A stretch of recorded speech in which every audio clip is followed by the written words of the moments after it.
हाँ तो दोस्तों, स्वागत है साइंस की एक नई क्लास में आपका। पिछली क्लास में हम लोगों ने डिस्कस किया था कि एसिड और बेस में क्या चेंज होता है जब हम उन्हें वाटर में ऐड करते हैं। आज की क्लास में हम लोग डिस्कस करेंगे कि एसिड और बेसिस की स्ट्रेंथ को कैसे हम मेजर कर सकते हैं। तो चलिए आज की क्लास शुरू करते हैं। सबसे पहला जो हमारा टॉपिक होगा वो होगा strength of acids and bases. अब इनकी स्ट्रेंथ को कैसे मेजर किया जा सकता है? इनकी स्ट्रेंथ को बेटा मेजर करने के लिए हम लोग कुछ इंडिकेटर्स यूज़ करते हैं, और जो हर एक एसिड और बेस को की जो स्ट्रेंथ है मेजर करने के लिए हम यूज़ करेंगे एक यूनिवर्सल इंडिकेटर।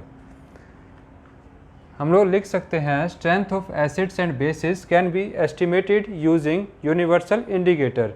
अब इंडिकेटर के बारे में हमने पढ़ा था। इंडिकेटर क्या होते हैं? Indicator are the substances which change their colour और their smell according to the medium. अब यहाँ पे मीडियम कैसे हो सकते हैं? या वो एसिडिक होगा या बेसिक होगा, है ना? तो हम उसके अकॉर्डिंग उन्हें बता सकते हैं कि एसिडिक है या बेसिक है। अब यूनिवर्सल इंडिकेटर क्या होते हैं?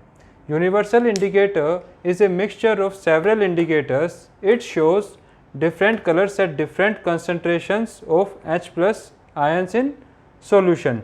बेटा जो यूनिवर्सल इंडिकेटर्स है ना, is a mixture of several indicators. ये काफ़ी सारे इंडिकेटर्स का एक मिक्सचर है। और ये जो यूनिवर्सल इंडिकेटर्स है ये H+ की डिफरेंट कंसंट्रेशन के लिए डिफरेंट कलर शो करता है। अब H+ की कंसंट्रेशन से आप क्या बता सकते हो?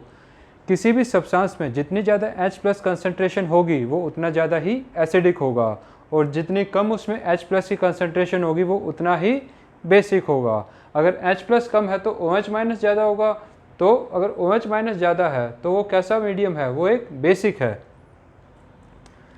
अब यूनिवर्सल इंडिकेटर में हमारे पास एक चीज़ आती है pH स्केल, जिससे हम लोग किसी भी मीडियम की एसिडिक बिहेवियर और बेसिक बिहेवियर में डिफ्रेंशिएट कर सकते हैं कि वो मीडियम कितना ज़्यादा एसिडिक है और या फिर कितना ज़्यादा बेसिक है। उसके लिए हम लोग पढ़ेंगे pH स्केल को। अब ये pH स्केल क्या होता है? pH scale is a scale for measuring H+ concentration in a solution। बेटा इससे भी हम H+ आयन की कंसंट्रेशन को मेजर करते हैं इन ए सॉल्यूशन। ठीक है, किसी भी सॉल्यूशन में H+ आयन की कंसंट्रेशन को मेजर करने के लिए हम किसका यूज़ करते हैं? हम करते हैं pH स्केल का। अब बेटा जो ये pH में P है, स्मॉल p, ये P डिनोट करता है पोटेंस को, और in German language which means power. ठीक है, ये जो P है ये एक जर्मन वर्ड है, इसको क्या बोलते हैं हम लोग? पोटेंस। और इसका मीनिंग क्या होता है बेटा? इसका मीनिंग होता है पावर। ये तो हो गया हमारा pH स्केल के बारे में जनरल इंट्रोडक्शन कि pH स्केल क्या है। pH scale is a scale for measuring the concentration of H+ ions in A solution. अब हम बात करते हैं कि pH की कुछ रेंज होगी फिर, कि किस रेंज में काम करेगा। बेटा pH की रेंज होती है हमारे पास 0 से लेके 14 तक। ठीक है, जिसका pH 0 होगा वो उतना ज़्यादा ही एसिडिक होगा, जिसका pH अगर 14 होगा वो उतना ही ज़्यादा बेसिक होगा। अब हमने pH की रेंज तो पता कर ली, pH की रेंज है 0 to 14। हम इसको स्केल पे बनाएं, मान लेते ये 0 है, ये 14 है, तो इसमें बीच में कहीं इसका मिडिल पॉइंट होगा जो कि 7 है। तो बेटा जो 7 है, 7 होता है न्यूट्रल के लिए। अगर कोई सॉल्यूशन न्यूट्रल है तो उसका pH कितना होगा? 7। जैसे pH 7 होगा तो ये न्यूट्रल सॉल्यूशन होगा। जैसे ही और pH जब 7 से कम होगा तो बेटा वो होगा एसिडिक सॉल्यूशन, और जब pH 7 से ज़्यादा होगा तो वो होगा बेसिक सॉल्यूशन। अगर हम स्केल में समझे तो हम लोग स्केल में समझ सकते हैं कि जब 7 से हम लेफ्ट हैंड साइड पे मूव करेंगे, मतलब 7 से 0 की तरफ जब हम मूव करेंगे तो इसका pH कम होगा, और जितना pH कम होगा वो उतना ज़्यादा ही एसिडिक होगा। और अगर बात करें 7 से राइट हैंड साइड पे जाने के लिए, मतलब 7 से 14 की तरफ जाएंगे, जैसे जैसे pH की वैल्यू बढ़ेगी जो उसकी बेसिक प्रॉपर्टीज़ हैं, जो सॉल्यूशन बेसिक होता जाएगा। ठीक है, उसकी बेसिक प्रॉपर्टीज़ बढ़ती जाएंगी। अब हम आगे एक बार बात कर लेते हैं कि ये pH स्केल को हम रिप्रेजेंट कैसे करेंगे। पहले बात करेंगे सिर्फ एसिड के बारे में। एसिड में कौन से आयन प्रोड्यूस होते हैं? एसिड में प्रोड्यूस होते हैं बेटा H plus ion concentration, H plus ion produce होते हैं। अब देखो मान लेते हैं 0 है और ये 14 है।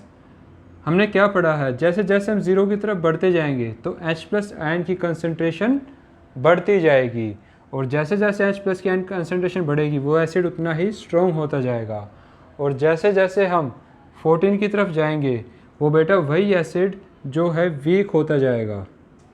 ठीक है, अब यहाँ पे कुछ एग्जांपल्स लिखे हुए हैं स्ट्रॉन्ग एसिड के, लिखे हैं बेटा HCl, H2SO4 और HNO3। HCl को हम लोग पढ़ चुके हैं इसकी पहली क्लास में भी। HCl का क्या नाम है? HCl का नाम है बेटा हाइड्रोक्लोरिक एसिड। H2SO4 क्या नाम है? ये है बेटा सल्फ्यूरिक एसिड। और HNO3 नया है, इसका नाम होता है बेटा नाइट्रिक एसिड, नाइट्रिक एसिड। ठीक है, ये तो हो गए स्ट्रॉन्ग एसिड के कुछ एग्जाम्पल।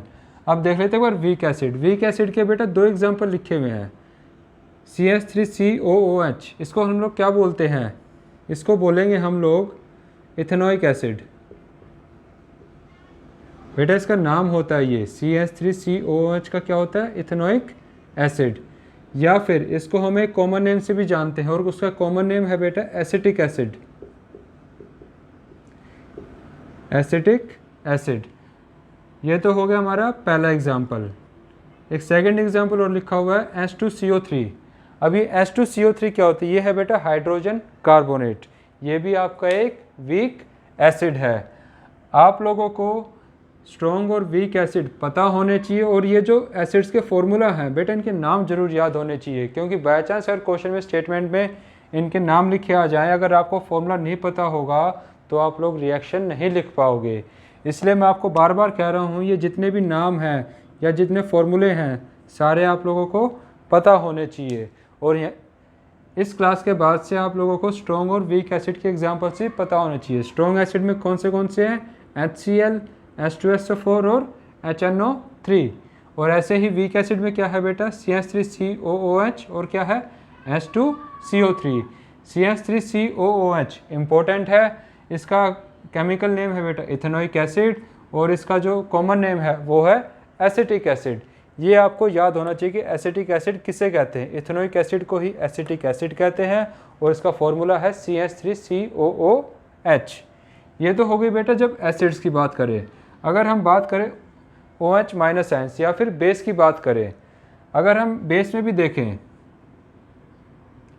बेस में भी अगर हम यहाँ 0 से लेके 14 तक चलें, अगर हम लोग 0 से 14 तक, तो बेटा जो OH माइनस यानी कंसनट्रेशन है यहाँ पे सबसे कम है, और जैसे जैसे ये 14 की तरफ बढ़ेगा ये कंसनट्रेशन बढ़ती जाएगी, है ना। अब बेटा हमें पता है जिस बेस में जितनी ज़्यादा कंसनट्रेशन होगी OH माइनस आयन की वो उतना ही स्ट्रॉन्ग बेस होगा। तो बेटा स्ट्रॉन्ग बेस में OH माइनस आयन की कंसनट्रेशन सबसे ज़्यादा होती है। अब इस स्ट्रॉन्ग बेस से कुछ एग्जांपल्स लिखे हुए हैं। एग्जांपल्स बेटा NaOH हम लोग जानते हैं, इसका क्या नाम है? इसका नाम है सोडियम हाइड्रोक्साइड। अगला है KOH, KOH का नाम भी हम लोग जानते हैं, क्या बोलते हैं हम इसे?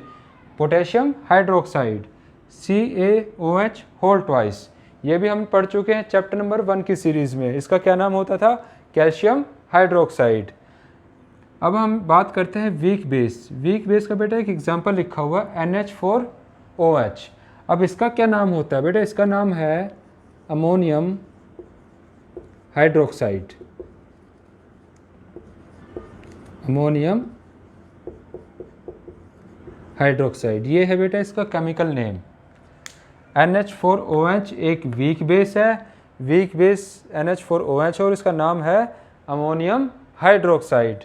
और हमने क्या देखा? जैसे जैसे OH माइनस यानी कंसनट्रेशन बढ़ेगी, इस तरफ जाएंगे तो OH माइनस यानी कंसनट्रेशन बढ़ने लग रही है। जैसे जैसे बढ़ रही है ये बेस वीक से स्ट्रॉन्ग होता जा रहा है। ठीक है, ऐसे ही हमने एसिड में देखा था H प्लस यानी कंसनट्रेशन यहाँ पे मैक्स थी बेटा, यहाँ पे ये जो है मैक्सिमम कंसनट्रेशन थी, और जैसे जैसे ये कम होती जा रही है ये स्ट्रॉन्ग एसिड से वीक एसिड में कन्वर्ट होता जा रहा है। ठीक है बेटा, ये तो हो गया जब हमने इंडिविजुअल इन्हें पढ़ा। अब अगर इनको हम कंबाइन कर दें तो बेटा कंबाइन करके कुछ ऐसा बनेगा। ये तो हमारा एसिड पार्ट है और ये बेस का पार्ट है। अब अगर इसमें देखें, पहले पीएच स्केल की लिख लेते हैं 0 से 14 तक रेंज, बीच में कहीं 7 आएगा। 7 होता बेटा हमारा न्यूट्रल, ठीक है। अब देखो यहाँ पे जब पीएच क्या था 0, जब पीएच हमारा 0 है तो H प्लस की कंसंट्रेशन मैक्सिमम पे है और OH माइनस की मिनिमम पे है बिल्कुल। तो बेटा जैसे जैसे इस H प्लस आयन की कंसंट्रेशन घटती जाएगी, इसकी घटेगी तो इसकी बढ़ेगी। तो बेटा 0 से 14 की तरफ जाते हैं जब हम लोग, तो H प्लस आयन की कंसंट्रेशन घटती जाती है और उसका जो एसिडिक नेचर है वो लेफ़्ट टू राइट में घटेगा।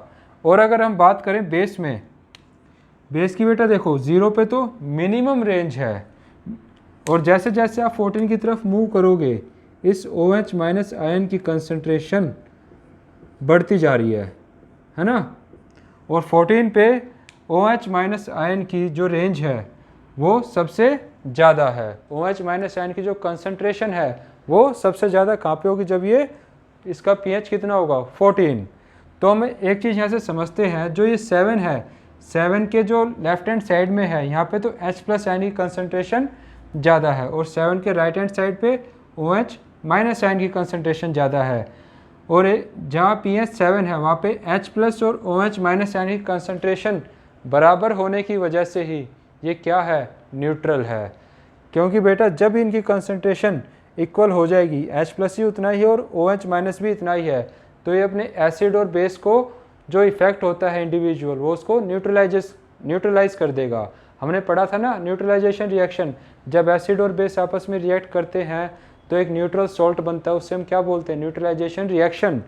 तो बेटा 7 पे क्या होता है, H प्लस और OH माइनस आयन की जो कंसंट्रेशन है वो इक्वल होती है और जो हमारा सॉल्यूशन है वो कैसा हो जाएगा, वो हो जाएगा न्यूट्रल, ठीक है।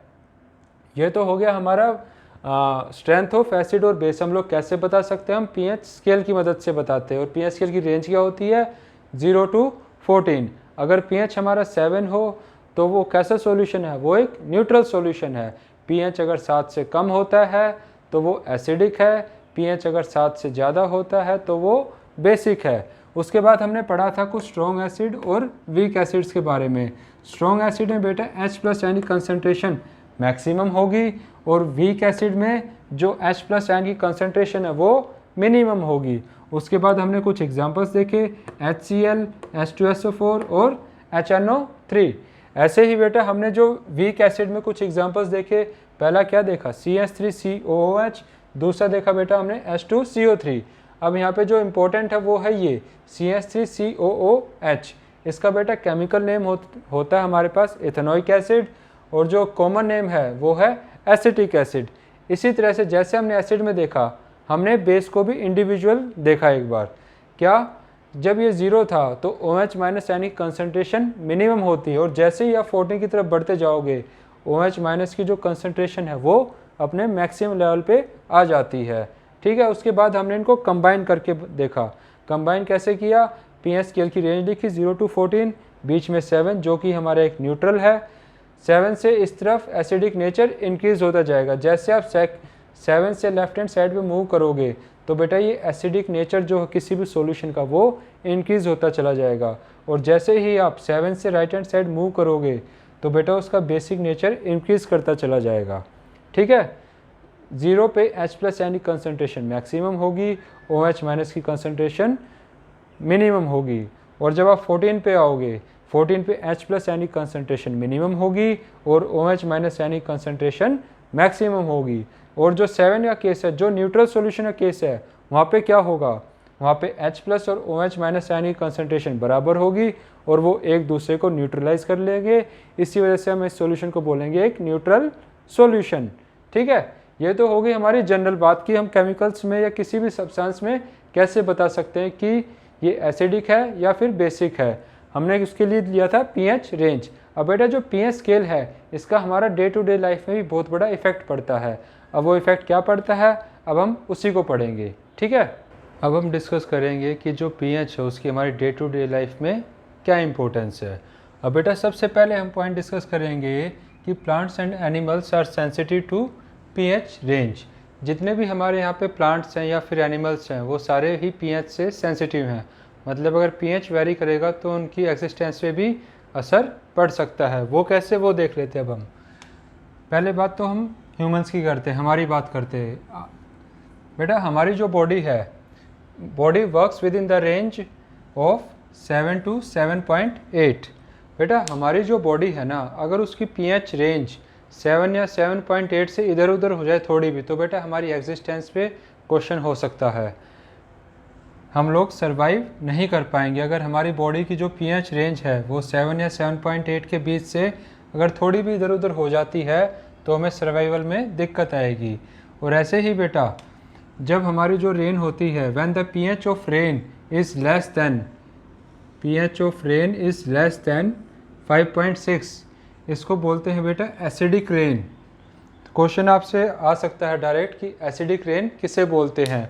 आप लोग लिखोगे when pH of rain is less than 5.6 it is called या it is known as acidic rain. अब भाई एसिडिक रेन से क्या इफ़ेक्ट पड़ेगा? एसिडिक रेन से बेटा जब ये पानी, जो एसिडिक रेन है, ये हमारी रिवर्स और ओशंस में जाएगी, रिवर्स में और ओशन में, तो बेटा वहाँ की जो एक्वेटिक लाइफ है, वहाँ पे जो फ़िश वगैरह हैं, उनकी सर्वाइवल पे क्वेश्चन उठ सकता है, उनकी सर्वाइवल ख़तरे में आ सकती है। ठीक है बेटा, एक्वेटिक लाइफ को ये ख़त्म कर सकता है। Aquatic life effects the aquatic life. ठीक है, एसिड रेन जो है रिवर और ओशन में जब ये पानी जाएगा तो वहाँ की जो एक्वेटिक लाइफ है, वहाँ पे जो फिश है, जो प्लांट्स है, जो वेजिटेशन है, उसको ये बहुत एडवर्सली इफ़ेक्ट करता है। अब बात करते हैं सेकंड, पीएच ऑफ सॉइल। अब भाई सॉइल के मामले में पीएच का क्या रोल है? हम तो कह रहे थे कि जो लिविंग ऑर्गेनिज्म है उन्हीं पे इफेक्ट डालेगा, नहीं, ये नॉन लिविंग पे भी इफेक्ट डालता है। जैसे हमारी सॉइल है बेटा, हर एक क्रॉप को, हर एक वेजिटेबल को प्रॉपर ग्रोथ के लिए एक स्पेसिफिक पीएच की रेंज चाहिए होती है। अब वो पीएच की रेंज क्या होनी चाहिए वो डिपेंड करता है कि हम कौन सी क्रॉप को उगाना चाहते हैं। तो हमारी जो सॉइल है, plants require a specific pH range for healthy growth. आपने देखा होगा जब फार्मर्स खेती वगैरह करते हैं तो अपनी सॉइल का टेस्ट करवाते हैं कि उनकी वहाँ की सॉइल एसिडिक है या बेसिक है। अगर वहाँ पे सॉइल एसिडिक नेचर की है तो बेटा वो जो उसमें फर्टिलाइज़र्स वगैरह डालेंगे तो बेटा वो बेसिक नेचर के होंगे। अगर उनकी सॉइल बेसिक है तो उसमें एसिडिक चीज़ें डालेंगे, जैसे कि यूरिया। ठीक है, अगर बेसिक है तो बेसिक में बेटा एक एग्जांपल, अगर एसिडिक है तो बेस के लिए हम लोग क्या डालते हैं उसमें? कैल्शियम हाइड्रोक्साइड, क्योंकि कैल्शियम हाइड्रोक्साइड एक बेसिक नेचर का है। तो सॉइल की एसिडिटी को ख़त्म करने के लिए उसमें क्या डालेंगे हम? एक बेस, जो क्या है? Calcium hydroxide. अगर वही सॉइल बेसिक नेचर की है तो बेटा हम उसमें एक एसिडिक चीज़ डालेंगे ताकि उसकी जो बेसिक नेचर है उसको न्यूट्रलाइज किया जा सके। ठीक है, अब बात करते हैं pH in a digestive system. अब भाई डाइजेस्टिव सिस्टम में भी जो हमारा पीएच है वो काफ़ी ज़्यादा इंपॉर्टेंट रोल प्ले करता है। हम जो खाना खाते हैं उसके डाइजेशन में, वो कैसे करता है बेटा? हम stomach produces HCl acid which helps in digestion. बेटा हमारी जो स्टमक है उसके अंदर HCl एसिड प्रोड्यूस होता है। HCl एक स्ट्रॉन्ग एसिड है, वो हमारे स्टमक में प्रोड्यूस होता है, जो किस में हेल्प करता है? Helps in digestion. हम लोग जो खाना खाते हैं उसके डाइजेशन में ये HCl एसिड हेल्प करता है। अब बेटा देखो, जब हमें खाना अच्छे से डाइजेस्ट नहीं होता है, during indigestion stomach produces more acid and cause pain and irritation, या फिर हम उसे बोल देते हैं एसिडिटी। जब बेटा हमें खाना अच्छे से डाइजेस्ट नहीं होगा तो लेकिन हमारे स्टमक को क्या है, भाई खाना आया है, मुझे HCl प्रोड्यूस करना है ताकि वो खाना डाइजेस्ट हो पाए, लेकिन हमारी बॉडी उसको डाइजेस्ट नहीं कर पाई तो स्टमक को पता नहीं चलता, वो ज़्यादा एसिड प्रोड्यूस करता रहता है, और जिसकी वजह से हमें काफ़ी ज़्यादा पेन होता है, या फिर जिसे हम बोलते हैं एसिडिटी। अब ये जो एसिडिटी हुई है हमें, इस एसिडिटी से रिलीफ पाने के लिए हम लोग क्या लेते हैं? हम लोग लेते हैं base.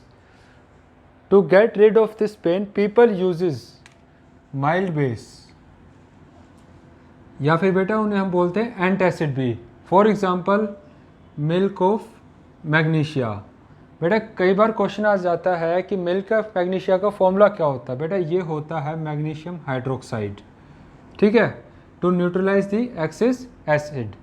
To get rid of this pain people use mild base या फिर antacid like milk of magnesia to neutralise the excess acid. या फिर बेटा हम एक दो चीज़ें और यूज़ करते हैं, जैसे इनो हो गया। इनो भी आपका एक एंटासिड है। इनो तो सबने देखा होगा, सबके घर में होता है इनो। बाय चांस पेट में गैस बन जाती है, एसिडिटी हो जाती है, तो हम उसको ठीक करने के लिए क्या लेते हैं, इनो।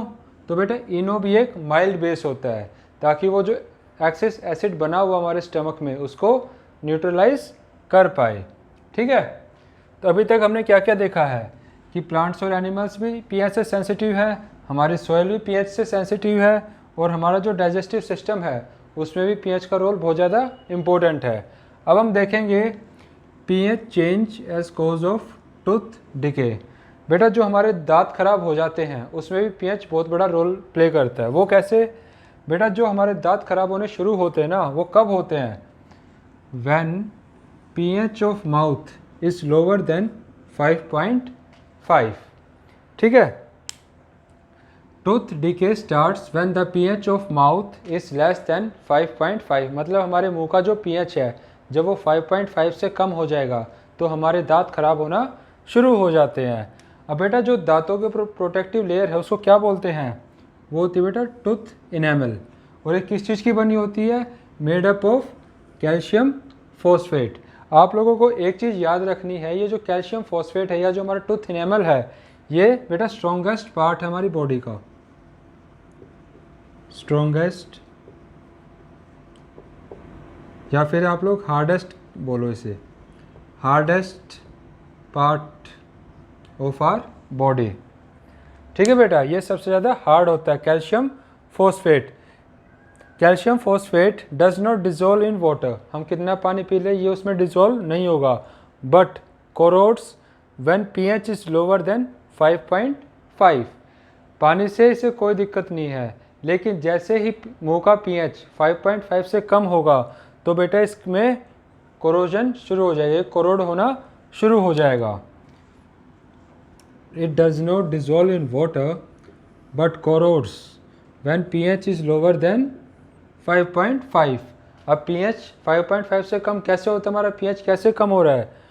Due to acids produced by degradation of food particles by bacteria. हमारे मुंह में कुछ बैक्टीरिया होते हैं जो कि खाने को डाइजेस्ट करने में हेल्प करते हैं।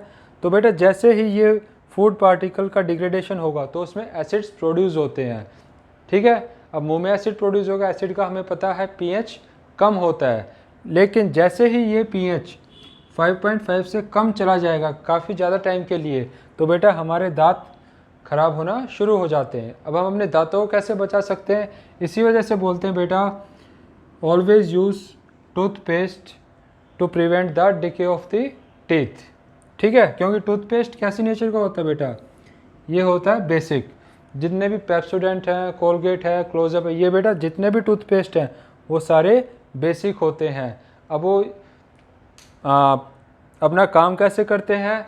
हमने खाना खाया, हमारे मुंह में एसिड बना, कैसे मीडियम हो गया हमारे मुंह का? एक एसिडिक मीडियम। अब बेटा उस एसिड को न्यूट्रलाइज करने के लिए हमें क्या चाहिएगा? कुछ बेसिक। तो बेटा इसलिए हम लोग टूथपेस्ट यूज़ करते हैं, और क्योंकि उनका नेचर बेसिक होता है और इस वजह से हमारे दांत खराब नहीं हो पाते हैं। एक लास्ट और बचता है बेटा, कुछ एनिमल्स और प्लांट्स होते हैं जो अपनी प्रोटेक्शन भी किसकी मदद से करते हैं? केमिकल्स की वजह से। वो कैसे करते हैं एक बार वो और देख लेते हैं हम लोग। हमारा जो फिफ्थ और लास्ट पॉइंट है, जो हमारी पीएच हमारी लाइफ में कैसे रोल प्ले करता है, 5 है बेटा self defence of plants and animals by chemical warfare. अब ये क्या चीज़ है भाई, इसे समझते हैं। बेटा आपने मधुमक्खी देखी होगी, जब आप हनी बी को छेड़ देते हो, हनी बी, और मधुमक्खी को काटा भी होगा लगभग हर बच्चे को ही, तो बेटा इनका जो डंक होता है, इनका जो स्टिंग होता है, इसमें से एक एसिड प्रोड्यूस होता है, और वो कौन सा है, मेथेनोइक एसिड। जब कोई हनी बी हमें काटती है तो वो अपने बेटा स्टिंग से हमारी बॉडी में क्या इंजेक्ट करती है, मेथेनोइक एसिड। और बेटा methanoic acid causes irritation and burning sensation. बेटा बहुत ज़्यादा दर्द करता है और बर्निंग सेंसेशन भी देता है, काफ़ी ऐसा लगता है कि कुछ जल रहा है, एंड बर्निंग सेंसेशन। ठीक है। अब भाई मधुमक्खी ने तो अपना बचाव कर लिया, कैसे किया, हमें डंक मार के, लेकिन इसका हम ट्रीटमेंट कैसे कर सकते हैं। इसका ट्रीटमेंट होता है बेटा, अगर आप जैसे ही मधुमक्खी आपको काटती है, आप वहाँ पे क्या लगा दो, बेकिंग सोडा।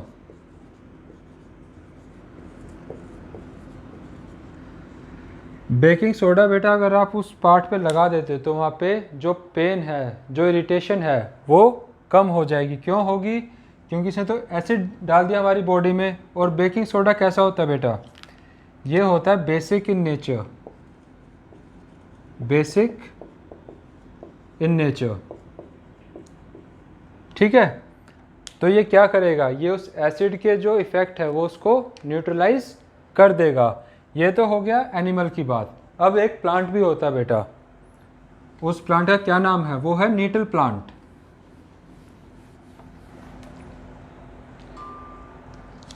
ये तो हो गया था एक एनिमल। अब देख लेते हैं प्लांट में। प्लांट में बेटा नीटल प्लांट होता है, ये मेनली जंगल में मिलता है बेटा। अब नीटल प्लांट क्या करता है, अगर बाय चांस आप जंगल में चल रहे हो, अगर आपका हाथ या पैर इस प्लांट के पत्ती से भी टच हो गया तो बेटा ये आपकी बॉडी में एक एसिड डाल देता है, और वो क्या है, मेथेनोइक एसिड। ये भी मेथेनोइक एसिड ही प्रोड्यूस करता है। ठीक है। और हमें पता है मेथेनोइक एसिड क्या करता है, काफ़ी ज़्यादा जलन करता है और इरिटेशन करता है। ठीक है। लेकिन इसको भी हम ठीक कर सकते हैं भाई, ये तो है नेचर की वजह से, तो नेचर ने कुछ ना कुछ बनाया होगा। तो बेटा जहाँ ये नीटल प्लांट होगा उसी की साइड में एक प्लांट और होता है, वो उसकी रेमेडी होती है बेटा। रेमेडी में इसके साथ ही उगता है बेटा एक डॉग प्लांट। जैसे ही आप इस डॉग प्लांट को अपने हाथ पर रब करोगे, जहाँ पे भी ये नीटल प्लांट की पत्ती आपको लगी है वहाँ पे अगर इसे रब कर दोगे तो ये बेटा इस एसिड के जो इफ़ेक्ट है वो उसको न्यूट्रलाइज कर देगा। ठीक है। ये आपको याद रखना है, नीटल प्लांट से कौन सा एसिड प्रोड्यूस होता है, मेथेनोइक एसिड। और इसकी रेमेडी क्या होती है बेटा, जहाँ नीटल प्लांट होगा उसी के साइड में ही एक डॉग प्लांट भी होता है। जैसे ही आप डॉग प्लांट की पत्ती को अपने हाथ पर रब करोगे आपकी इरिटेशन ख़त्म हो जाएगी। ठीक है। ये तो हो गया हमारा आज का टॉपिक कि हमारे डे टू डे लाइफ में पीएच की क्या इम्पोर्टेंस है। अब बेटा उसके बाद आपकी एनसीईआरटी बुक में एक टेबल बनी हुई है पेज नंबर 28 पे। पेज नंबर 28 पे एक टेबल बनी हुई है जिसमें आपके कुछ नेचुरल रिसोर्सेज लिखे हुए हैं और कुछ उनके एसेट्स लिखे हुए हैं।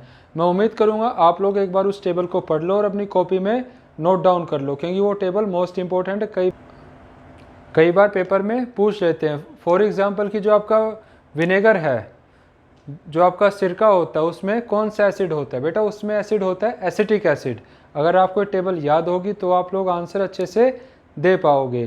तो बेटा इसी के साथ आज हमारा आज का जो टॉपिक है ये ख़त्म होता है। अब हम मिलेंगे इससे अगली क्लास में अपने अगले टॉपिक के साथ। उम्मीद है आज की ये वीडियो और ये जो टॉपिक मैंने समझाया है आप लोगों को अच्छे से समझ में आया होगा। और अगर आपके कोई क्वेश्चन है या कोई डाउट है इस टॉपिक के रिगार्डिंग तो आप लोग मुझसे अपने क्वेश्चन और डाउट शेयर कर सकते हो। शेयर करने का तरीका आपको पता है, कमेंट बॉक्स में मेंशन करके।